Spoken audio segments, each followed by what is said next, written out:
ನಾನು ESIC ಆಸ್ಪತ್ರೆ ಸೇಡಮೂರು ಕಲಬುರಗಿ ಈ ದವಾಖಾನೆ ಕಾರ್ಮಿಕ ಅಧ್ಯಕ್ಷೆ ಭಗವಾನ್ ಭೋಜ್ ಅಂತ. ನಮ್ಮ ESIC ಆಸ್ಪತ್ರೆಯಲ್ಲಿ 5-6 ಟೆಂಡರ್ಗಳು ಇದ್ದು ಟೆಂಡರ್ದು ಅವಧಿ 4-5 ತಿಂಗಳಾಗಿ ಮುಗಿದ್ರು ಯಾವ ಹೊಸ ಟೆಂಡರ್ ತೆಗೆಯದೆ ಈಗ ಸುಮಾರು 100-150 ಮಂದಿ ಕೆಲಸಗಾರ ತೊಗೊಂಡ್ರೆ. ಎನ್ನೋ ಹೌಸ್ ಕೀಪಿಂಗ್ದಲ್ಲಿ, ಎನ್ನೋ ಕೆಲಸ ನರ್ಸಿಂಗ್ದಲ್ಲಿ 2 ಲಕ್ಷ ರೂಪಾಯಿ, ಎನ್ನೋದಾಗ 1.5 ಲಕ್ಷ ರೂಪಾಯಿ, ಹೌಸ್ ಕೀಪಿಂಗ್ 1 ಲಕ್ಷ. ಈ ರೀತಿ ಸುಮಾರು 100 ಮಂದಿ ಬಳಿ ರೊಕ್ಕ ತೊಗೊಂಡು ಕೋಟ್ಯಾಂತರ ರೂಪಾಯಿ. ನಿಮ್ಮ ಡಾಟಾ ಏನಾದರೂ ಡಿಲೀಟ್ ಆದರೆ ಚಿಂತೆ ಪಡಬೇಡಿ. ಉಸ್ಮಾನ ಡಾಟಾ ರಿಕವರಿ ಸರ್ವಿಸ್ ನಿಮ್ಮ ಜೊತೆ ಸದಾ ಇರುತ್ತದೆ. ಹಾರ್ಡ್ ಡಿಸ್ಕ್, ಲಾಜಿಕ್ ಮತ್ತು physical pen drive, memory card, DVD, CD ಇವುಗಳ ಡಾಟಾ ರಿಕವರಿ ಆಗುತ್ತವೆ. ಒನ್ ಡಾಟಾ ರಿಕವರಿ ಸರ್ವಿಸ್ ನಲ್ಲಿ ಮಾತ್ರ. ಮಾಹಿತಿಗಾಗಿ ಸ್ಕ್ರೀನ್ ಮೇಲೆ ಕಾಣುವ ನಂಬರ್ಗಳನ್ನು ಸಂಪರ್ಕಿಸಿ. ಈ ರೀತಿ ಸುಮಾರು 100 ಮಂದಿ ಬಳಿ ರೊಕ್ಕ ತೊಗೊಂಡು ಕೋಟ್ಯಾಂತರ ರೂಪಾಯಿ. ಒಂದು 5-6 ಮಂದಿ ಅಧಿಕಾರಿಗಳು, ಟೆಂಡರ್ದವರು, ನಮ್ಮ ಕಾರ್ಮಿಕರದಲ್ಲೇ ಬ್ರೋಕರ್ಗಿರಿ ಮಾಡುವ ಇವರೆಲ್ಲರೂ ಸೇರಿ ನಮ್ಮ ಕಾರ್ಮಿಕರ ಹತ್ತಿರ ರೊಕ್ಕ ಲೂಟಿ ಮಾಡಿ ಕೆಲಸಕ್ಕೆ ತೊಗೊಂಡ್ರ. ನಾನು ಇದು ಕೆಲಸಕ್ಕೆ ತೊಗೊಳಗಿತ್ತು ಮುಂಚಿತಗಡೆ ನಾನು ಕಾರ್ಮಿಕ ಅಧ್ಯಕ್ಷ ಅಂತೇಳಿ 100 ಮಂದಿ ಡಾಕ್ಯುಮೆಂಟ್ಸ್ ಕೊಟ್ಟರು. ನಿಮ್ಗೆ ನಮ್ಮ ಮಂದಿಗೆ ತೋರಿಸ್ತೇವೆ. ನಾನು ಡಾಕ್ಯುಮೆಂಟ್ಸ್ ಆಫೀಸ್ನಾಗ ಕೊಟ್ಟು ಇಶ್ಯೂಡ್ ತೊಗೊಂಡ್ರು. ನಮ್ದು ಒಬ್ಬರಿಗೂ ಕೆಲಸಕ್ಕೆ ತೊಗೊಂಡಿಲ್ಲ, ಯಾರಿಗೆ ಒಬ್ಬರಿಗೂ ಕೆಲಸಕ್ಕೆ ತೊಗೊಂಡಿಲ್ಲ. ಈಗ ಒಬ್ಬರಿಗೂ ಯಾಕೆ ಕೆಲಸಕ್ಕೆ ತೊಗೊಳಂದ್ರೆ ರೊಕ್ಕ ಕೊಟ್ಟರು ಅಷ್ಟೇ ಕೆಲಸಕ್ಕೆ ತೊಗೊಳ್ತಾರೆ.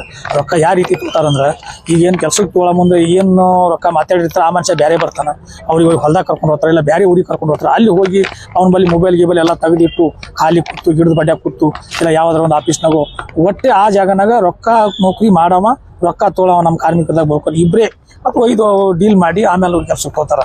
ಈಗ ಇನ್ನೊಂದು ಏನು ಮಾಡ್ಯಾರಂದ್ರೆ, ಈಗ ನಾವು 2,000 ಬೆಡ್ ಮಾಡ್ಬೇಕಂತ ನಾವು ಸರ್ಕಾರಕ್ಕೆ ಆದೇಶ ಮಾಡಿದ್ದೀವಿ. ದವಾಖಾನೆ ಹಾಳಾಗತ್ತೆ. ಈಗ 1,000 ಬೆಡ್ ಹೆಚ್ಚಿಗೆ ಮಾಡ್ರಿ ಅಂತ ಆರ್ಡರ್ ಮಾಡ್ಯಾರ. ಈಗ 1000 ಬೆಡ್ ಹೆಚ್ಚಿಗೆ ಮಾಡಿದಾಗ ಏನಾಗ್ಬಿಡ್ತದೆ, ಈಗ ಇದು ದವಾಖಾನೆಗೆ ಸದ್ದ ಟ್ರೀಟ್ಮೆಂಟ್ ನೋಡಿದ್ರೆ ಏನೂ ಇಲ್ಲ. 75-80% ಹೊರಗಡೆ ಬರ್ಕೊಡ್ತಾರೆ.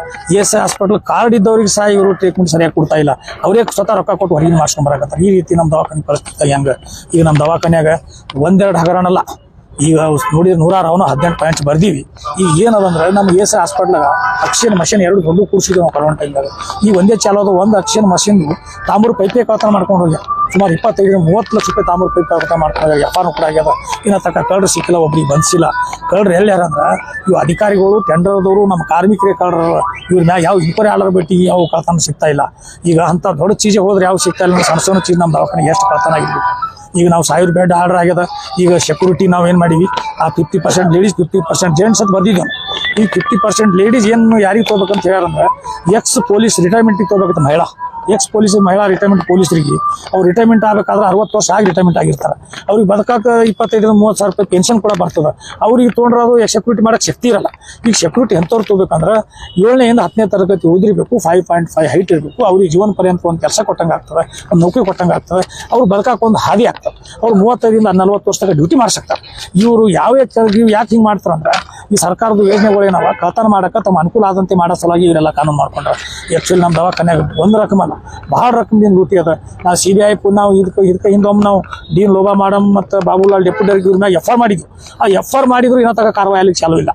ಯಾಕಂದ್ರೆ ಕಳ್ತನ ಮಾಡಿದ ಬಳಿಕ ಕಳ್ಳರೇನು ಇರ್ತಾರಲ್ಲ, ಕಳ್ಳರು ಅವ್ರು ಇನ್ಕ್ವೈರ್ ಮಾಡೋ ಅವ್ರಕ್ಕ ದೊಡ್ಡ ಕಳ್ಳರು. ಈಗ ನಮ್ಮ ESI ದವಾಖಾನೆ ಈ ಸದ್ಯನು ಈಗ ಚಾಲೂ ಮಾಡ್ಬೇಕಾಗ್ತದೆ. ಈಗ ಯಾರೇ ಕಾರ್ಮಿಕರು ತಗೋಬೇಕಾಗಿತ್ತು, ಏನೇ ಮಾಡ್ಬೇಕಾಗಿತ್ತು ಅಂದ್ರೆ ನಾವು ಕಾರ್ಮಿಕ ಅಧ್ಯಕ್ಷ ಇದ್ದೀವಿ. ನಮ್ಮ ತೂರಿಂದ ತಗೋಬೇಕು, ನಮ್ಮ ತೂರಿಂದ ತೆಗಿಬೇಕು. ಆ ರೀತಿ ಜಿಲ್ಲಾ ಅಧಿಕಾರಿಗಳು ಮತ್ತು ಪ್ರದೇಶ ಆಯುಕ್ತರು ಆರ್ಡರ್ ಮಾಡಬೇಕು. ಇನ್ನು ಯಾವಾಗ ನಮ್ಮ ಕಾರ್ಮಿಕರಿಗೆ ನ್ಯಾಯ ಸಿಗಲ್ಲ, ಸಾಧ್ಯ ಇಲ್ಲ, ನಮ್ಮ ಮಂದಿ ನ್ಯಾಯ ಸಿಗಲ್ಲ. ನಮ್ಮ ದವಾಖಾನ್ಯಾಗ 1-2 ಹಗರಣಲ್ಲ, ನಾವು 19 ಪಾಯಿಂಟ್ಸ್ ಯಾಕೆ ಕೇಳಕತ್ತೀವಿ ಅಂದ್ರೆ, ಈಗ ಟೆಂಡರ್ ತೆಗಿತಾರೆ. ಟೆಂಡರ್ ಹೆಂಗೆ ತೆಗಿತಾರಂದ್ರೆ, ನೀವು ಎಷ್ಟು ಕರೆಕ್ಟ್ ಡಾಕ್ಯುಮೆಂಟ್ಸ್ ಇದ್ರು ಅವ್ರು ಟೆಂಡರ್ ಕೊಡಲ್ಲ. ಎಷ್ಟೇ ಅವ್ನು ಸೈಂಟಿಕ್ಸ್ ಇರಲ್ಲ. ಟೆಂಡರ್ ಎಂಥವ್ರು ಕೊಡ್ತಾರ, ಈ ಟೆಂಡರ್ ತೊಗೊಳ್ಳೋ ನಾವು 1 ಲಕ್ಷ ರೂಪಾಯಿ ಕೊಡ್ಬೇಕು. ಟೆಂಡರ್ ಎಷ್ಟು ದಿವಸ ಇರ್ತದೆ ಆ ದಿವಸ ಕಾರ್ಮಿಕರ ಹತ್ತಿರ ಕಮಿಷನ್ ಕೊಡ್ಬೇಕು. ತಿಂಗಳ ಅಂಥವ್ರಿಗೆ ಟೆಂಡರ್ ಕೊಡ್ತಾರೆ, ಬೇರೆಯವ್ರಿಗೆ ಯಾರಿಗೂ ಕೊಡಲ್ಲ. ಇದು ಮೇನ್ ಏನದ, ಇದಾಗ ಡೀನ್ ತೀರ್ಸಾಗರ್ ಮತ್ತು ಮತ್ತು ಉಷಾ ಕುಮಾರ್, ಎನ್ನೋ ಮತ್ತು ನರ್ಸಿಂಗ್ ಸೂಪರಿಂಟೆಂಡೆಂಟ್ ಸುಧಾಕರ್, ಇವರು 5-6 ಮಂದಿ ಅಧಿಕಾರಿಗಳು ಮತ್ತು ಈ ಟೆಂಡರ್ದವರು ನಮ್ಮಲ್ಲಿ ಕಾರ್ಮಿಕರದಾಗ ಬ್ರೋಕರ್ಗಿರಿ ಮಾಡ್ರು. 5-6-8-10 ಜನ ಸೇರಿಸಿ ಪೂರಾ 1000 ಮಂದಿ ರಿಜೆಕ್ಟ್ ಹಾಳು ಮಾಡ್ಲಕತ್ತಾರೆ. ಇದಕ್ಕೇನಾದ್ರು ಸ್ಪೆಷಲ್ CBI ತರಿಸಿ ನಮ್ಮ ದವಾಖಾನೆಗೆ ಸಂಪೂರ್ಣ ಹಗರಣಗಳು ಇನ್ಕ್ವೈರಿ ಮಾಡಿ ತಪ್ಪಿಸ್ತಾರ ಕೆಲಸದಿಂದ ವಜೆಗೊಳಿಸ್ಬೇಕು. ಅವ್ರ ಮ್ಯಾಗ ಶಿಕ್ಷೆ ಆಗಬೇಕು, ಸಜಾ ಆಗಬೇಕು. ಅವಾಗಲೇ ನಮ್ಮ ದವಾಖಾನೆ ಇದು ಭಾಳ ಅದ್ಭುತ ಉಳಿತದೆ. ಇಲ್ಲ ಅಂದ್ರೆ ನಮ್ಮ ದವಾಖಾನೆ ಎಲ್ಲ ಇವರು ನಮ್ಮ ದವಾಖಾನೆ ಕೆಲಸ ಮಾಡ್ರು ಯಾರು ಹೈಯರ್ ಆಫೀಸರ್ ಹೊರ ರಾಜ್ಯದವ್ರು, ಯಾರು ಟೆಂಡರ್ದು ಹೊರ ರಾಜ್ಯದವ್ರು 6-7 ಮಂದಿ ಇಲ್ಲ, ಲಕ್ಷ ಮಂದಿಗೆಲ್ಲ ಬರ್ಬಾದ್ ಮಾಡಿ ಕಳ್ತಾಕತ್ತಾರ. ಈ ಏನೇ ಟೆಂಡರ್ದಾಗ ನಮ್ಗೆ ESI ಹಾಸ್ಪಿಟಲ್ ತಗೋಬೇಕಾದ್ರೆ ಹೈದರಾಬಾದ್ ಕರ್ನಾಟಕ ಅಧಿಕಾರಿಗಳು ಇದ್ರೆ ಮಾತ್ರ ನಮ್ಗೆ ನ್ಯಾಯ ಸಿಗ್ತದೆ, ಇಲ್ಲ ಸಿಗಲ್ಲ.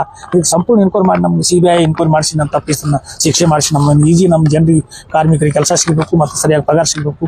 ನಮ್ಮ ಜನರಿಗೆ ಎಲ್ಲ ರೀತಿ ನ್ಯಾಯ ಸಿಗಬೇಕು. ಪೇಷಂಟ್ಸ್ಗಳಿಗೆ ಎಲ್ಲ ಆಪರೇಷನ್ಗಳು ಆಗಬೇಕು, ಎಲ್ಲ ಥರದ್ದು ಈ ರೀತಿ ಅನುಕೂಲ ಮಾಡಿಕೊಡ್ಬೇಕಂತ ಹೇಳಿ ರಾಜ್ಯ ಮತ್ತು ಕೇಂದ್ರ ಸರ್ಕಾರಕ್ಕೆ ಮತ್ತು ನರೇಂದ್ರ ಮೋದಿಜಿ ಅವರಿಗೆ ಇದು ಭಾಳ ರಿಸ್ಕ್ ಹಿಂಗೆಲ್ಲ ಜವಾಬ್ದಾರಿಯಿಂದ ನಮ್ಮ ದವಾಖಾನೆ ಹಗರಣೆಲ್ಲ ತೆಗೆದುಹಾಕಿ ಇಂಥವ್ರು ತಪ್ಪಿಸ್ತಾರ ಹುಡುಕಿ ಅದನ್ನು ಇನ್ಕ್ವೈರಿ ಮಾಡಿ ನಮ್ಮ ಮಂದಿ ನ್ಯಾಯ ಕೊಡಿಸಬೇಕು ತಮ್ಮಲ್ಲೆಲ್ಲ ನನಗೆ ಭಗವಾನ್ ಭೂಯಿ.